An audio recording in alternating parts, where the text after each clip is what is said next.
Punjab Rajasthan border ते भी किसानां ने पक्का मोर्चा लाया होया। इस पक्के मोर्चे के कारण राहगीरां नूं दिक्कतां दा सामना करना पै रहा है। धरने कारण ढोआ ढुआई वाली आवाजाही भी प्रभावित हो रही है। ट्रक ड्राइवर पिछले 5 दिनों तो इस धरने के कारण फसे हुए ने। स्थानिक लोगों का कहना है कि बेशक किसानां दी मंगां जायज़ ने, पर इस तरह आम जनता नूं परेशान करना सही नहीं। दूसरे पासे किसानां ने मंगां ना मन्नियां जाण तक धरना जारी रखण दी गल कही है। किसानां दे वल्लों रसद पानी का पूरा प्रबंध किया गया है। न्यूज़ 18 की टीम ने मौके ते पहुंचे लोगों नूं आ रही दिक्कतां दा भी जायजा लिया। इस वेले असीं गंगानगर दे गुमजाल बार्डर ते और किसानां दा मोर्चा 5वें दिन दे विच दाखल है। तस्वीरां तुहानूं दिखा दियां कि सरकार दे खिलाफ नारेबाजी करते हुए किसान नज़र आ रहे हैं, क्योंकि पहला पानी की बंदी करके नहर टुटी सी। नहर टुटन करके बागां दा एरिया प्रभावित होया ते सारे दे सारे बाग सी किसानां दे वो खराब हो गए। तो उस तो बाद कुदरती करोपी पानी इन्ना ज़्यादा आ गया कि नरमे की फसल तबाह हो गई। तो उस तो बाद गुस्से दे विच आए किसान प्रदर्शन कर रहे हैं, एगिटेशन कर रहे हैं सरकार के खिलाफ और सरकार तो मुआवजे की मांग कर रहे हैं, क्योंकि पहला नहर टुट गई सी। नहर बंदी दे करके बाग खराब होए तो मुड़ के बारिश का ज़्यादा पानी आने करके नरमे सी वो प्रभावित हो गए। तां करके किसान ने वो किते ना किते गुस्से च ने। आपां गलबात किसानां दे नाल करदे हां। बाई जी, की वड्डी मंग है, किस मंग नूं लैके तुसीं प्रदर्शन कर रहे हो? साडी सब तो वड्डी मंग है साडे हलके च ना तां कोई ज़्यादा गर्मी वधन कारण ना इत्थे बाग रहे ने, ना साडा नरमा कीटनाशक नकली दवाइयां मिलण कारण बीजां कारण साडा नरमा भी तबाह हो चुक्या। ते साडी यही मुख मंग है, सानूं मुआवजा पंजाब सरकार देवे वध तो वध। साडे नहरां टैलां पानी दी जिहड़ी सब तो वड्डी इत्थे प्रॉब्लम है टैलां ते पानी दी, वो पंजाब सरकार साडा टैलां ते पानी बनदा सानूं बाग देवे। किन्ने प्रभावित होए? कहंदे बाग ही पट्टने पै गए किसानां नूं, सोके वांगू पै गया सी। बाग किन्ने खराब हो गए ते उस तो बाद नरमे दा खराबा किन्ना? इस लगभग जी ਜਿਹੜਾ ਬਾਗ ਦਾ ਜਿਹੜੇ ਫਰੂਟ ਡੈਮ ਜੋ ਤਾਂ 90 ਤੋਂ 100% ਖਰਾਬ ਹੀ ਹੋ ਗਿਆ। ਦਵਾਦਾ ਟੈਂਪਰੇਚਰ ਵਧਣ ਕਾਰਨ, ਪਾਣੀ ਨਾ ਮਿਲਣ ਕਾਰਨ ਜਿਹੜਾ ਆਪਣਾ ਇਹ ਬਾਗ ਪੱਟੇ ਜਾ ਚੁੱਕੇ। 30 ਤੋਂ 40% ਬਾਗ ਅਬੋਹਰ ਹਲਕੇ ਦਾ ਜਿਹੜਾ ਕੈਲੀਫੋਰਨੀਆ ਕਹਿਣ ਵਾਲਾ ਇਲਾਕਾ ਉੱਜੜ ਚੁੱਕਿਆ ਜੀ। ਪੰਜਾਬ ਸਰਕਾਰ ਦਾ ਇਸ ਵੱਲ ਬਿਲਕੁਲ ਵੀ ਧਿਆਨ ਨਹੀਂ। ਤੇ ਜਿਹੜੇ ਵੀ ਆ ਜਿਹੜੇ ਸਾਡਾ ਨਰਮਾ ਵੀ ਸਾਡਾ ਤੁਸੀਂ ਵੇਖੋ ਫੁੱਟ ਤੋਂ ਉੱਪਰ, ਜਿਹਦੀ ਅੱਜ 5 ਫੁੱਟ ਹੋਣੀ ਚਾਹੀਦੀ ਸੀ, ਉਹਦੀ 1 ਫੁੱਟ ਤੋਂ ਉੱਪਰ ਹਾਈਟ ਨਹੀਂ। ਹੁਣ ਮੰਗ ਕੀ ਹੈ ਸਰਕਾਰ ਤੋਂ? ਧਰਨਾ ਕਦੋਂ ਸਮਾਪਤ ਕਰੋਗੇ ਔਰ ਵੱਡੀ ਮੰਗ ਕੀ ਹੈ ਤੁਹਾਡੀ ਕਿਸਾਨਾਂ? ਸਾਡੀ ਵੱਡੀ ਮੰਗ ਇਹੀ ਹੈ, ਪੰਜਾਬ ਸਰਕਾਰ ਸਾਨੂੰ 1 ਲੱਖ ਰੁਪਇਆ ਪ੍ਰਤੀ ਏਕੜ ਸਾਡਾ ਮੁਆਵਜ਼ਾ ਬਾਗਾਂ ਦਾ ਕਿੰਨੂਆਂ ਦਾ ਦੇਵੇ। 50,000 ਰੁਪਇਆ ਪ੍ਰਤੀ ਏਕੜ ਮੁਆਵਜ਼ਾ ਸਾਨੂੰ ਨਰਮੇ ਦਾ ਦੇਵੇ।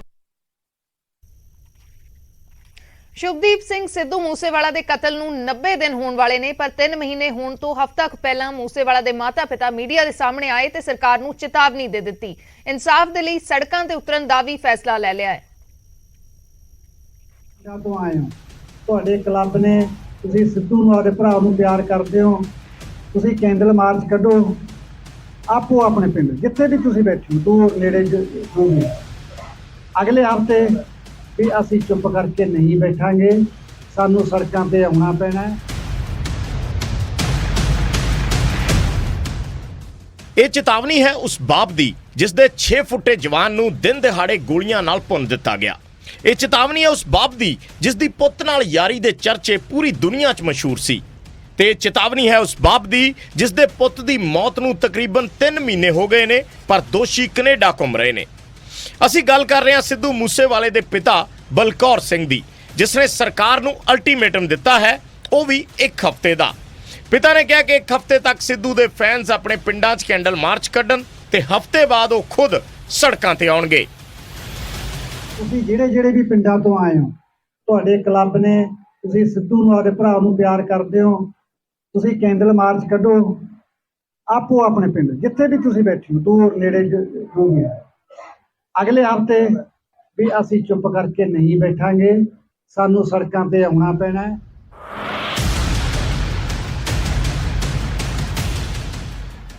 ਸਿਰਫ ਪ੍ਰੋਗਰਾਮ ਦਾ ਐਲਾਨ ਹੀ ਨਹੀਂ ਕੀਤਾ, ਸਗੋਂ ਸਰਕਾਰਾਂ ਨੂੰ ਦਿੱਤੇ ਸਮੇਂ ਦਾ ਹਵਾਲਾ ਦਿੱਤਾ ਤੇ ਕਿਹਾ ਕਿ ਪ੍ਰਦਰਸ਼ਨ ਮੌਕੇ ਦੇ ਮਾਹੌਲ ਦੀ ਜ਼ਿੰਮੇਵਾਰੀ ਸਰਕਾਰ ਦੀ ਹੋਏਗੀ। ਮੈਂ ਅੱਜ ਦੇ ਪ੍ਰੋਗਰਾਮ ਤੇ ਮਤਲਬ ਇਹੀ ਗੱਲ ਮੈਂ ਦੱਸਣੀ ਵੀ ਚਾਹੁੰਦਾ ਇਸ ਗੱਲ ਦੀ ਵੀ ਅਸੀਂ ਚੁੱਪ ਕਰਕੇ ਨਹੀਂ ਬੈਠਾਂਗੇ, ਸਾਨੂੰ ਸੜਕਾਂ ਤੇ ਆਉਣਾ ਪੈਣਾ ਹੈ, ਪਰ ਅਸੀਂ ਫਿਰ ਵੀ ਕੋਈ ਕਾਹਲ ਨਹੀਂ ਵਰਤਾਂਗੇ। ਇਹਦੀ ਜ਼ਿੰਮੇਵਾਰੀ ਗੌਰਮੈਂਟ ਨੂੰ ਲੈਣੀ ਪਊਗੀ।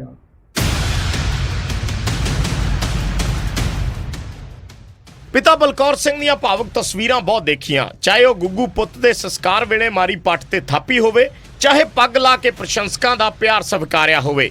ਹੁਣ ਕਤਲ ਦੇ 80 ਦਿਨਾਂ ਬਾਅਦ ਪਿਤਾ ਦਾ ਗੁੱਸੇ ਵਾਲਾ ਸੁਭਾਅ ਵੀ ਦੇਖਣ ਨੂੰ ਮਿਲਿਆ ਤੇ ਨਾਲ ਹੀ ਕਹਿ ਰਹੇ ਨੇ ਕਿ ਹੁਣ ਬਹੁਤ ਰੋਣਾ ਹੋ ਗਿਆ, ਹੁਣ ਰੋਣ ਨਾਲ ਮਸਲਾ ਹੱਲ ਨਹੀਂ ਹੋਏਗਾ। ਪਰ ਬਿਨਾਂ ਰੋਏ ਤੋਂ ਤਾਂ ਵੀਰੋ ਮਾਂ ਵੀ ਦੁੱਧ ਨਹੀਂ ਚੰਗਾਉਂਦੀ। ਥੋੜੀ ਜਿਹੀ ਚੀਕ ਤਾਂ ਮਾਰਨੀ ਪੈਂਦੀ। ਮੈਂ ਵੀ ਹੁਣ ਤੱਕ ਰੋਣ ਧੋਣ ਦੇ ਚੱਕਰ 'ਚ ਹੀ ਗਿਆ ਤੇ ਹੁਣ ਆਪਦੇ ਆਪ ਨੂੰ ਮੂਵ ਔਨ ਕਰਨਾ, ਤੁਸੀਂ ਵੀ ਕਰਨਾ ਔਰ ਤੁਹਾਡੇ ਹੌਸਲੇ ਨਾਲ ਮੈਂ ਵੀ ਆਪਦੇ। ਇੱਕ ਪਾਸੇ ਪਰਿਵਾਰ ਨੇ ਸਰਕਾਰ ਨੂੰ ਚੇਤਾਵਨੀ ਵੀ ਦਿੱਤੀ, ਉੱਥੇ ਹੀ ਸਰਕਾਰ ਨੇ ਵੀ ਕਾਨੂੰਨ ਦੇ ਹਿਸਾਬ ਨਾਲ ਸਜ਼ਾ ਦੇਣ ਦੀ ਗੱਲ ਕਹੀ ਹੈ।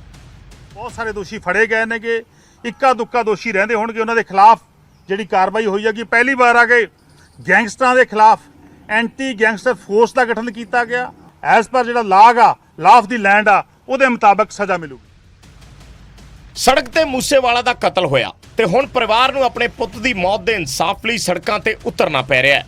ਸਰਕਾਰ ਸਜ਼ਾ ਦਿਵਾਉਣ ਦਾ ਦਾਅਵਾ ਕਰ ਰਹੀ ਹੈ, ਪਰਿਵਾਰ ਸਰਕਾਰ ਤੇ ਕਿੰਤੂ ਕਰ ਰਿਹਾ ਹੈ। ਹੁਣ ਦੇਖਣਾ ਹੋਏਗਾ ਕਿ ਮੂਸੇਵਾਲਾ ਦੇ ਗੁਨਾਹਗਾਰ ਕਦੋਂ ਸਲਾਖਾਂ ਪਿੱਛੇ ਹੋਣਗੇ। ਮਾਨਸਾ ਤੋਂ ਬਲਦੇਵ ਸ਼ਰਮਾ ਦੇ ਨਾਲ ਚੰਡੀਗੜ੍ਹ ਤੋਂ ਅਮਨ ਭਾਰਦਵਾਜ ਦੀ ਰਿਪੋਰਟ, ਨਿਊਜ਼ 18 ਪੰਜਾਬ।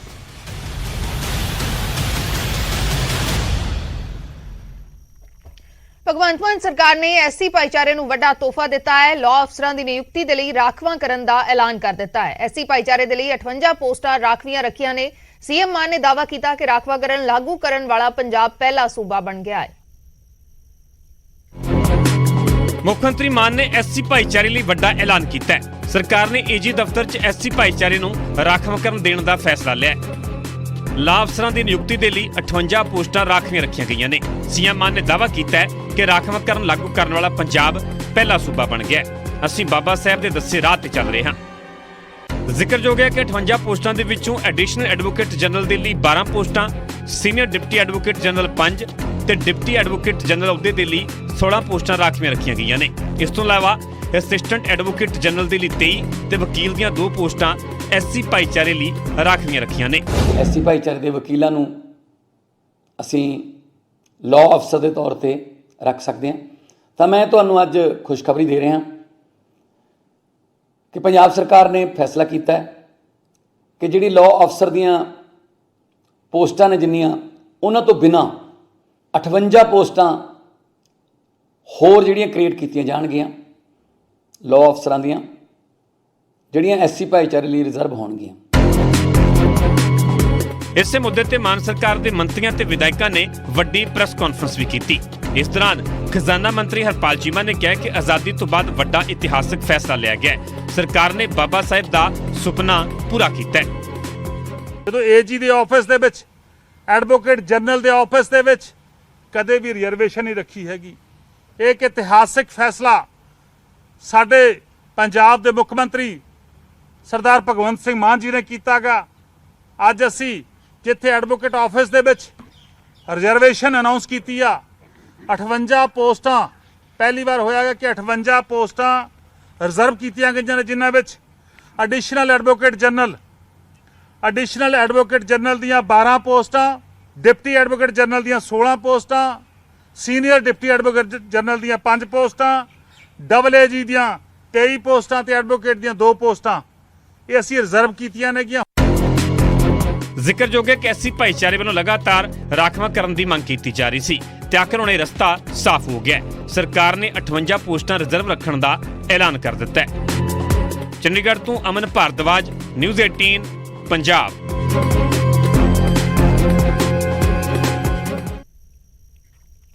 ਉਧਰ ਕਰਪਸ਼ਨ ਨੂੰ ਲੈ ਕੇ ਸੂਬੇ ਦੇ ਵਿੱਚ ਸਿਆਸੀ ਤਕਰਾਰ ਜਾਰੀ ਹੈ। ਵਿਰੋਧੀ ਧਿਰ ਨੇ ਸਰਕਾਰ ਤੇ ਬਦਲਾਖੋਰੀ ਦੇ ਇਲਜ਼ਾਮ ਲਾਏ ਤਾਂ ਸਰਕਾਰ ਦੇ ਮੰਤਰੀਆਂ ਨੇ ਜਵਾਬ ਦਿੰਦਿਆਂ ਕਿਹਾ ਕਿ ਭ੍ਰਿਸ਼ਟਾਚਾਰੀਆਂ ਤੇ ਕਾਰਵਾਈ ਹੋ ਰਹੀ ਹੈ। ਪਤਾ ਲੱਗ ਚੁੱਕਿਆ ਕਿ ਪੁਰਾਣੀਆਂ ਸਰਕਾਰਾਂ ਭ੍ਰਿਸ਼ਟਾਚਾਰ ਕਰਦੀਆਂ ਸੀ, ਰਿਸ਼ਵਤਖੋਰੀ ਕਰਦੀਆਂ ਸੀ, ਪੰਜਾਬ ਦੀ ਤਰੱਕੀ ਵੱਲ, ਪੰਜਾਬ ਨੂੰ ਅੱਗੇ ਲੈ ਕੇ ਜਾਣ ਵੱਲ ਕੋਈ ਵੀ ਕਦਮ ਨਹੀਂ ਪੁੱਟਦੀਆਂ ਸੀ।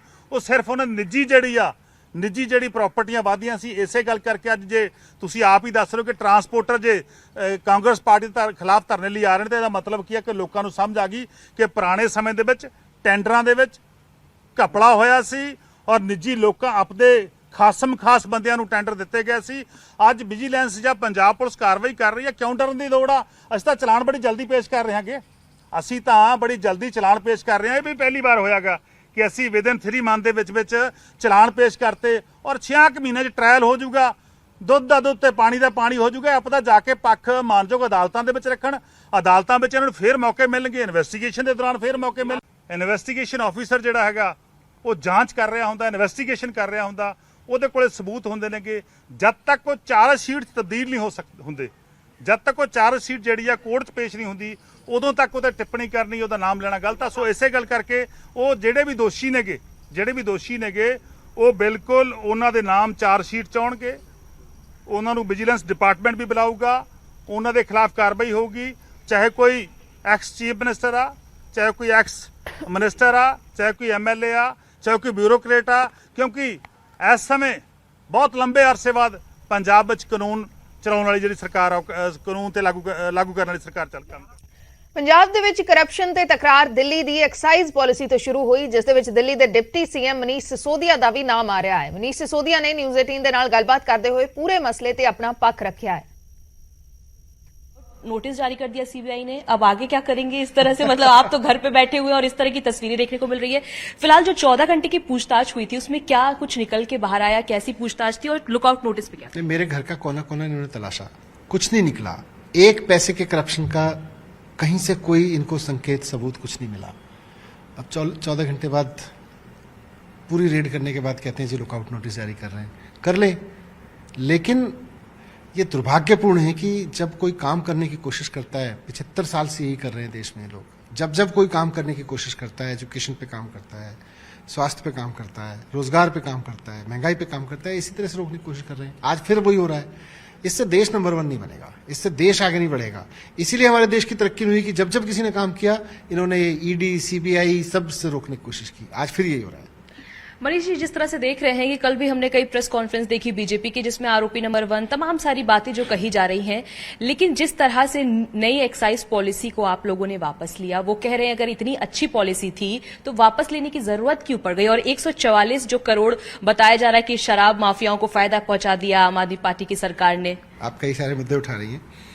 आरोपी नंबर 1 बनाना इनके सपने हैं, ये अपने सपने पूरे कर लें। इन्होंने कर लिया। मनीष सिसोदिया आरोपी नंबर 1। अरविंद केजरीवाल जी का सपना है देश नंबर 1, वो अरविंद केजरीवाल जी पूरा करेंगे, वो इनसे नहीं हो सकता।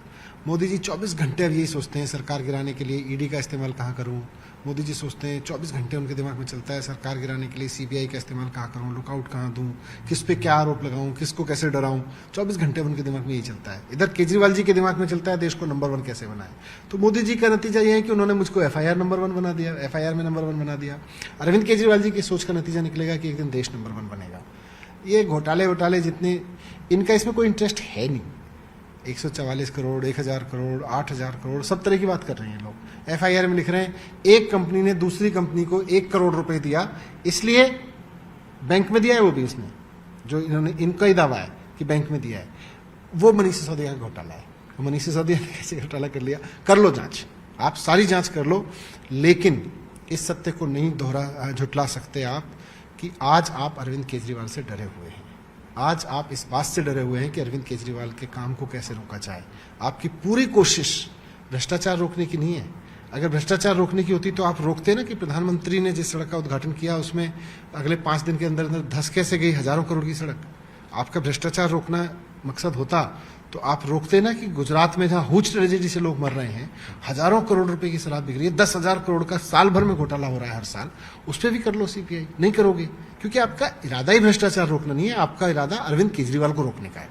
आपके एक मंत्री जेल में है और जिस तरह से आपने कल प्रेस कॉन्फ्रेंस में कहा कि 2 से 3 दिन में आपकी भी गिरफ्तारी हो जाएगी, तो आप तस्वीरें किस तरह से देख रहे हैं? तस्वीर इसी रूप में देख रहे हैं कि इनकी पूरी कोशिश ये है कि भाई इनको रोका कैसे जाए। उसको अरविंद केजरीवाल को रोकने के लिए उनके स्वास्थ्य मंत्री को कैसे जेल में डाला जाए, उनके शिक्षा मंत्री को कैसे जेल में डाला जाए। शिक्षा स्वास्थ्य का काम बड़ा तारीफ होती है, तो वो अपना करते रहे, हम अपना काम करते रहे। हमारा काम है शिक्षा स्वास्थ्य पे काम करना, हम वो करते रहेंगे। इनका काम है शिक्षा स्वास्थ्य के काम रोकना, वो करते रहेंगे। भगवान सच्चाई का साथ देता है। जिस तरह से आप लोग कह रहे हैं कि लोकप्रियता से जो हैं वो डर रहे हैं भाजपाई, लेकिन दूसरी तरफ जिस तरह से ये लोग कह रहे हैं कि आप 2022 में जो आप लोगों ने भ्रष्टाचार किया, ऐसे आरोप जो लगाए जा रहे हैं उस पर बात ना करके 2024 जो अभी फिलहाल थोड़ी दूर है उस पर ज्यादा जिक्र कर रहे हैं कि मोदी वर्सेस केजरीवाल। हमें इसीलिए तो इनकी नीयत पे शक है। हमने जब कहा कि भाई भ्रष्टाचार पे ही बात करनी है तो आ जाओ ना, करते हैं भ्रष्टाचार पे बात। ऐसा कैसे हो गया कि हजारों करोड़ में आप एक सड़क बनाते हो और प्रधानमंत्री जी से उद्घाटन कराते हो और वो 5 दिन बाद धस भी गई और आप उस पर कहते ही नहीं हो कि इस पर भी सीबीआई जांच होनी चाहिए? आपका अगर भ्रष्टाचार पर बात करनी तो करो ना। आप ऐसा कैसे हो गया कि आप कह रहे हो 27 साल से गुजरात में शराब नहीं बिकने देते हम, और उस गुजरात में सरकार में शराब भी बिक रही है और वहां लोग भी मर रहे हैं और 10,000 करोड़ की शराब चोरी हो रही है, एक्साइज रेवेन्यू चोरी हो रहा है। आपको लगता ही नहीं वहां घोटाला हो रहा है? आपको लगता है कि यहां शिक्षा का काम हो रहा है, यहीं घोटाला बताओ, यहां स्वास्थ्य का काम हो रहा है, यहीं घोटाला बताओ, यहीं अरविंद केजरीवाल बढ़ता जा रहा है, इसको रोकने के लिए घोटाला। तो इसलिए नीयत पे सवाल है। उधर पाकिस्तान ਦੇ ਵਿੱਚ ਇੱਕ ਹੋਰ ਜਬਰਨ ਧਰਮ ਪਰਿਵਰਤਨ ਦਾ ਮਾਮਲਾ ਸਾਹਮਣੇ ਆਇਆ ਹੈ। ਭਾਜਪਾ ਆਗੂ ਮਨਜਿੰਦਰ ਸਿਰਸਾ ਨੇ ਇੱਕ ਵੀਡੀਓ ਟਵੀਟ ਕਰਕੇ ਕਿਹਾ ਕਿ ਪਾਕਿਸਤਾਨ ਦੇ ਖੈਬਰ ਪਖਤੂਨਵਾ ਦੇ ਵਿੱਚ ਇੱਕ ਸਿੱਖ ਲੜਕੀ ਨੂੰ ਜਬਰਨ ਅਗਵਾ ਕਰਕੇ ਉਸ ਦਾ ਧਰਮ ਪਰਿਵਰਤਨ ਕਰ ਦਿੱਤਾ ਹੈ। ਖੈਬਰ ਪਖਤੂਨਵਾ ਦੇ ਪੀਰ ਬਾਬਾ ਤੋਂ ਲੜਕੀ ਅਗਵਾ ਕੀਤੀ ਗਈ ਤੇ ਉਸ ਦਾ ਜਬਰਨ ਦੀਨ ਬਦਲਵਾ ਦਿੱਤਾ ਗਿਆ। ਲੜਕੀ ਦੇ ਪਰਿਵਾਰਕ ਮੈਂਬਰਾਂ ਨੇ ਇਲਜ਼ਾਮ ਲਾਇਆ ਹੈ ਕਿ ਸ਼ਿਕਾਇਤ ਦੇ ਬਾਵਜੂਦ ਪੁਲਿਸ ਕੋਈ ਕਾਰਵਾਈ ਨਹੀਂ ਕਰ ਰਹੀ। आज जो हमारे साथ ज्यादती हुई है, आज जो हमारे साथ जुल्म हुआ है, आज जो हमारे ऊपर हमला हुआ है, ये एहतजाज उस वक्त तक जारी रहेगा जब तक हमारी बच्ची हमें वापस नहीं मिल जाती। हमारी बच्ची कल से इंतजामिया ने अगवा करवाई थी। बुनेर की इंतजामिया इसमें मुलविस है। बुनेर की इंतजामिया ने उसे अपनी जबरदस्ती टार्चर करके उससे बिना बयान हल पी लिए, उसका निकाहनामा करवाया है, उसको अपने पास रखा है, हमें वर्गलाते रहे, पूरा दिन हमें वर्गलाते रहे। थाने में हमारी पाया ਅੱਜ ਪਾਕਿਸਤਾਨ ਦੇ KPK ਪ੍ਰੋਵਿੰਸ ਦੇ ਅੰਦਰ ਸਵਾਰ ਡਿਸਟ੍ਰਿਕਟ ਦੇ ਅੰਦਰ ਫਿਰ ਇੱਕ ਬੱਚੀ ਨੂੰ ਅਗਵਾ ਕਰ ਲਿਆ ਗਿਆ। ਦੀਨਾ ਕੌਰ ਨਾਮ ਦੀ ਇਹ ਬੇਟੀ ਜੋ ਗੁਰਬਚਨ ਸਿੰਘ ਦੀ ਬੇਟੀ ਆ, ਜੋ ਕਿ ਇੱਕ ਟੀਚਰ ਆ, ਕੱਲ ਜਦੋਂ ਆਪਣੇ ਸਕੂਲ ਜਾਂਦੀ ਆ ਉੱਥੋਂ ਨੂੰ ਅਗਵਾ ਕਰ ਲਿਆ ਜਾਂਦਾ ਹੈ। ਉਹਦੇ ਮਾਪੇ ਜਦੋਂ ਪੁਲਿਸ ਸਟੇਸ਼ਨ ਕੰਪਲੇਂਟ ਲਿਖਾਉਣ ਜਾਂਦੇ ਹੋ, ਪੁਲਿਸ ਉਹਦੀ ਕੰਪਲੇਂਟ ਦਰਜ ਨਹੀਂ ਕਰਦੀ। ਪੁਲਿਸ ਦੇ ਬਾਰ-ਬਾਰ ਅਗਵਾ ਕਰਨ ਤੇ ਕੁਝ ਕਾਰਵਾਈ ਨਹੀਂ ਹੁੰਦੀ ਔਰ ਅਚਾਨਕ ਕੁਝ ਘੰਟੇ ਬਾਅਦ ਪਤਾ ਲੱਗਦਾ ਹੈ ਕਿ ਦੀਨਾ ਕੌਰ ਦਾ ਨਾਮ ਬਦਲ ਦਿੱਤਾ ਗਿਆ, ਉਹਦਾ ਧਰਮ ਬਦਲ ਦਿੱਤਾ ਗਿਆ ਹੈ ਔਰ ਉਹਦਾ ਨਿਕਾਹ ਕਰ ਦਿੱਤਾ ਗਿਆ ਹੈ। ਪੁਲਿਸ ਕਹਿੰਦੀ ਹੈ ਬੇਟੀ ਹੁਣ ਤੁਹਾਡੀ ਨਹੀਂ ਰਹੀ, ਇਹਦਾ ਨਿਕਾਹ ਹੋ ਗਿਆ ਹੈ, ਇਹ ਉਹਨਾਂ ਦੀ ਬੇਟੀ ਜਿਨ੍ਹਾਂ ਦੇ ਕੋਲ ਆ। ਮਾਂ-ਬਾਪ ਅੱਜ ਸੜਕਾਂ ਤੇ ਬੈਠੇ ਨੇ। ਉੱਥੋਂ ਦੇ KPK ਦੇ ਸਿੱਖ ਜਿਹੜੇ ਸੜਕਾਂ ਤੇ ਚੀਕਾਂ ਮਾਰ ਰਹੇ ਨੇ, ਰੌਲਾ ਪਾ ਰਹੇ ਨੇ, ਪ੍ਰੋਟੈਸਟ ਕਰ ਰਹੇ ਨੇ, ਪਰ ਉਹਨਾਂ ਦੀ ਕੋਈ ਗੱਲ ਸੁਣਨ ਵਾਲਾ ਨਹੀਂ। ਮੈਂ ਭਾਰਤ ਦੇ ਵਿਦੇਸ਼ ਮੰਤਰਾਲਿਆਂ ਨੂੰ ਇਹ ਬੇਨਤੀ ਕਰਦਾ, ਵਿਦੇਸ਼ ਮੰਤਰੀ ਜੀ ਨੂੰ ਬੇਨਤੀ ਕਰਦਾ, ਤੁਰੰਤ ਇਸ ਤੇ ਕਾਰਵਾਈ ਕਰੋ। ਇਸ ਤੋਂ ਬਾਅਦ ਉਸ ਸਿੱਖ ਲੜਕੀ ਦੀਨਾ ਕੌਰ ਦਾ ਇੱਕ ਵੀਡੀਓ ਵੀ ਸਾਹਮਣੇ ਆਇਆ ਹੈ ਜਿਸ ਦੇ ਵਿੱਚ ਉਹ ਬੋਲ ਰਹੀ ਹੈ ਕਿ ਉਸਨੇ ਆਪਣੀ ਮਰਜ਼ੀ ਦੇ ਨਾਲ ਨਿਕਾਹ ਕੀਤਾ ਹੈ। और मैं बाबा से ताल्लुक़ रखती हूँ। मेरी क्वालिफिकेशन जो है वो मास्टर है और मैं एक हाई स्कूल में टीचिंग करती हूँ सिटी पोस्ट पे। आज मैंने अपनी मर्जी से शादी की है एक मुसलमान लड़के के साथ, इसलिए की है क्योंकि मैंने इस्लामियात को स्टडी किया था, इस्लामी तालीमात से मुतासिर हुई, इसलिए मैंने इस्लाम कबूल किया। लेकिन अब मेरे खानदान वाले चाहते हैं कि मैं दारुल मान जाऊँ, लेकिन मैं वहाँ पे नहीं जाना चाहती। जहाँ पे ये जाएंगे मैं इनके साथ जाऊँगी। उधर बंदी ਸਿੰਘਾਂ ਦੀ ਰਿਹਾਈ ਨੂੰ ਲੈ ਕੇ ਸ਼੍ਰੋਮਣੀ ਕਮੇਟੀ ਨੇ ਕੇਂਦਰ ਤੇ ਵੱਡਾ ਹਮਲਾ ਬੋਲਿਆ ਹੈ। SGPC ਨੇ ਸਵਾਲ ਕੀਤਾ ਹੈ ਕਿ ਜੇਕਰ ਬਲਾਤਕਾਰੀ ਜੇਲ੍ਹਾਂ ਤੋਂ ਰਿਹਾ ਕੀਤੇ ਜਾ ਸਕਦੇ ਨੇ ਤਾਂ ਬੰਦੀ ਸਿੱਖ ਕਿਉਂ ਨਹੀਂ, ਜਿਸ ਤੇ ਹੁਣ ਸਿਆਸਤ ਵੀ ਗਰਮਾ ਗਈ ਹੈ। ਸ਼੍ਰੋਮਣੀ ਕਮੇਟੀ ਪ੍ਰਧਾਨ ਹਰਜਿੰਦਰ ਸਿੰਘ ਧਾਮੀ ਨੇ ਬੰਦੀ ਸਿੰਘਾਂ ਦੀ ਰਿਹਾਈ ਦਾ ਮੁੱਦਾ ਮੁੜ ਕੇਂਦਰ ਅੱਗੇ ਚੁੱਕਿਆ। ਉਹਨਾਂ ਇੱਕ ਬਿਆਨ ਜਾਰੀ ਕਰਕੇ ਪ੍ਰਧਾਨ ਮੰਤਰੀ ਅਤੇ ਗ੍ਰਹਿ ਮੰਤਰੀ ਤੋਂ ਸਵਾਲ ਕੀਤਾ ਹੈ ਕਿ ਜੇਕਰ ਬਿਲਕਿਸ ਬਾਨੋ ਦੇ ਬਲਾਤਕਾਰੀ ਜੇਲ੍ਹ ਤੋਂ ਰਿਹਾ ਕੀਤੇ ਜਾ ਸਕਦੇ ਨੇ ਤਾਂ ਫਿਰ ਸਜ਼ਾਵਾਂ ਪੂਰੀਆਂ ਕਰ ਚੁੱਕੇ ਅਤੇ ਜੇਲ੍ਹਾਂ 'ਚ ਬੰਦ ਬੰਦੀ ਸਿੰਘਾਂ ਨੂੰ ਰਿਹਾ ਕਿਉਂ ਨਹੀਂ ਕੀਤਾ ਜਾ ਸਕਦਾ। ਕਮੇਟੀ ਪ੍ਰਧਾਨ ਧਾਮੀ ਨੇ ਕਿਹਾ ਹੈ ਕਿ ਬਲਾਤਕਾਰੀਆਂ ਨੂੰ ਚੰਗੇ ਚਰਿੱਤਰ ਵਾਲੇ ਕਹਿ ਕੇ ਛੱਡਿਆ ਗਿਆ ਤਾਂ ਬੰਦੀ ਸਿੰਘਾਂ ਦਾ ਵੀ ਅਧਿਕਾਰ ਹੈ ਕਿ ਉਹ ਰਿਹਾ ਕੀਤੇ ਜਾਣ। ਔਰ ਜਿਨ੍ਹਾਂ ਨੂੰ CBI ਦੀ ਕੋਰਟ ਨੇ ਲਾਈਫ ਇੰਪ੍ਰਿਜ਼ਨਮੈਂਟ ਦੀ ਸਜ਼ਾ ਦਿੱਤੀ ਸੀ ਔਰ ਉਹ 15 ਅਗਸਤ ਨੂੰ ਉਹਨਾਂ ਦੀ ਜਿਹੜੀ ਉਹ ਰਿਹਾਈ ਕਰ ਦਿੱਤੀ ਗਈ। ਤੇ ਮੈਂ ਪੁੱਛਣਾ ਚਾਹੁੰਦਾ ਵੀ ਜਿਹੜੇ ਸਾਡੇ ਬੰਦੀ ਸਿੰਘ ਜੇਲ੍ਹਾਂ ਵਿੱਚ ਬੈਠੇ ਆ ਸਾਰੀ ਸਜ਼ਾ ਦੁੱਗਣੀ ਭੋਗ ਚੁੱਕੇ ਆ, ਤੇ ਜੇ ਦੁੱਗਣੀ ਸਜ਼ਾ ਭੋਗ ਚੁੱਕੇ ਆ ਤੇ ਫਿਰ ਉਹਨਾਂ ਦਾ ਵੀ ਅੱਜ ਅਧਿਕਾਰ ਆ ਕਿ ਉਹਨਾਂ ਨੂੰ ਵੀ ਰਿਹਾ ਕੀਤਾ ਜਾਵੇ। ਉਧਰ ਇਸ ਮਾਮਲੇ ਨੂੰ ਲੈ ਕੇ ਹੁਣ ਸਿਆਸਤ ਵੀ ਤੇਜ਼ ਹੋ ਗਈ ਹੈ। ਭਾਜਪਾ ਆਗੂ ਹਰਜੀਤ ਗਰੇਵਾਲ ਨੇ ਕਿਹਾ ਹੈ ਕਿ ਬਿਲਕਿਸ ਬਾਨੋ ਅਤੇ ਬੰਦੀ ਸਿੰਘ ਦੋ ਵੱਖੋ ਵੱਖਰੇ ਮਸਲੇ ਨੇ ਅਤੇ ਬਾਨੋ ਦੇ ਦੋਸ਼ੀ ਸਜ਼ਾ ਪੂਰੀ ਕਰ ਚੁੱਕੇ ਸੀ। ਉਹਨਾਂ ਦਾ ਜੇਲ੍ਹ 'ਚ ਆਚਰਣ ਠੀਕ ਰਿਹਾ ਤੇ ਉਹਨਾਂ ਨੂੰ ਰਿਹਾ ਕਰਤਾ, ਕਾਨੂੰਨ ਵਿਵਸਥਾ ਲਈ ਖਤਰਾ ਨਹੀਂ ਸੀ।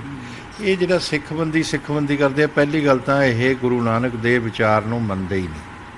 ਉਹਨਾਂ ਨੇ ਕਿਹਾ ਮਾਨਸ ਕੀ ਜਾਤ ਸਭੇ ਇੱਕੇ ਪਹਿਚਾਨ वो ਬਈ ਭਾਈ ਤੁਸੀਂ ਬਾਕੀਆਂ ਦੀ ਗੱਲ ਕਿਉਂ ਨਹੀਂ ਕਰਦੇ? ਸਿੱਖ ਤਾਂ ਜ਼ੁਲਮ ਦੇ ਖਿਲਾਫ ਖੜਾ ਹੁੰਦਾ। ਇਹ ਕਿਹੜਾ ਜ਼ੁਲਮ ਹੋ ਰਿਹਾ? ਜਿਨ੍ਹਾਂ ਲੋਕਾਂ ਨੇ ਕ੍ਰਾਈਮ ਕੀਤੇ ਨੇ ਉਹਨਾਂ ਦੇ ਬਾਰੇ ਇਹ ਗੱਲ ਕਰ ਰਹੇ ਆ। ਛੱਡ ਦਿਓ ਜੀ ਇਹਨਾਂ ਨੂੰ, ਛੱਡ ਦਿਓ। ਤਾਂ ਸਟੇਟ ਗਵਰਨਮੈਂਟ ਨੇ ਪਹਿਲੀ ਗੱਲ ਤਾਂ ਰਿਕਮੈਂਡੇਸ਼ਨ ਦੇਣੀ ਹੈ, ਉਹਨਾਂ ਤੋਂ ਲਓ।